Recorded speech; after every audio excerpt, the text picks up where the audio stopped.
Se frequentate lo store di Steam e siete giocatori da PC avrete sentito parlare più di una volta di Team Fortress, una serie di FPS multiplayer a classi, ma non tutti sanno la sua storia nello specifico, di come una mod per Quake sia diventata un gioco AAA, e in questo video parleremo di questo, ma prima di cominciare vi invito a lasciare un like e iscrivervi al canale in caso vogliate vedere altri video di questo tipo, e detto questo partiamo subito.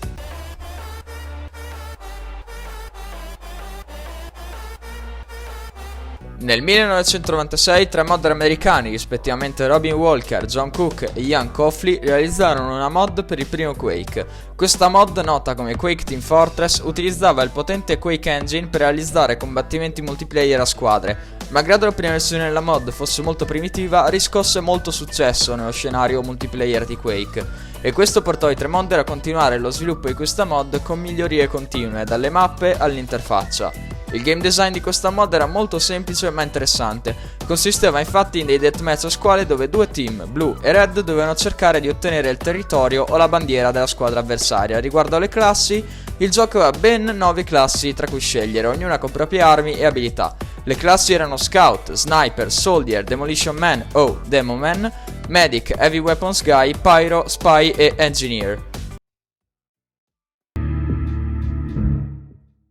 Nel 1999, mentre tre modder stavano iniziando a lavorare al sequel della mod, una piccola azienda di nome Valve, che da poco aveva rilasciato un gioco noto come Half-Life, propose a Walker, Cook e Coffey un'offerta, ossia di realizzare una versione di Team Fortress basata sull'engine di Valve, il Gold Source. Questo potente engine era infatti una versione modificata del Quake Engine di ID Software ed era molto più performante e all'avanguardia di quello di Quake. I modder ovviamente accettarono la proposta di Valve e così in quello stesso anno arrivò sul mercato Team Fortress Classic, un'espansione standalone per Half-Life. Oltre ai cambiamenti nella grafica del gioco furono anche aggiunte nuove modalità, tra cui VIP, dove bisognava scortare un civilian da una base all'altra, e anche Football, dove le squadre devono segnare punti tirando una palla nella base avversaria.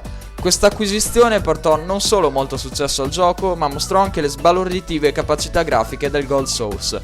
Poco dopo l'uscita del Classic, Valve iniziò a pensare a un sequel per la serie di Team Fortress.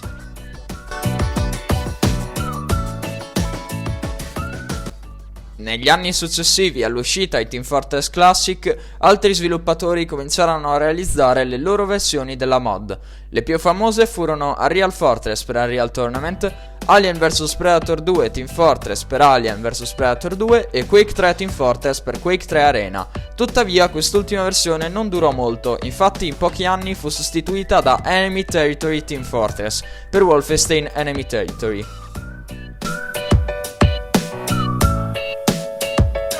Nel 2007, dopo 8 anni di sviluppo, Team Fortress 2 era pronto e fu rilasciato al pubblico nella Orange Box, una raccolta di 5 titoli, tra cui Team Fortress 2, Half-Life 2 e i relativi episodi, e infine Portal. Questa raccolta, pubblicata per PC, PS3 e Xbox 360, fu da subito un successo. Questo accadde non solo per via dei suoi titoli, ma anche per il fatto che conteneva alcuni tra i primi giochi realizzati con il nuovo Source Engine di Valve, che all'epoca era uno dei motori grafici più realistici e evoluti disponibili sul mercato. Infatti, fin da subito Team Fortress 2 fu usato anche come showcase per dimostrare le capacità grafiche di Source. Team Fortress 2 era un passo avanti nella serie perché aveva nuove mappe, nuove modalità e i personaggi avevano avuto un redesign che li rendeva più caratteristici e particolari.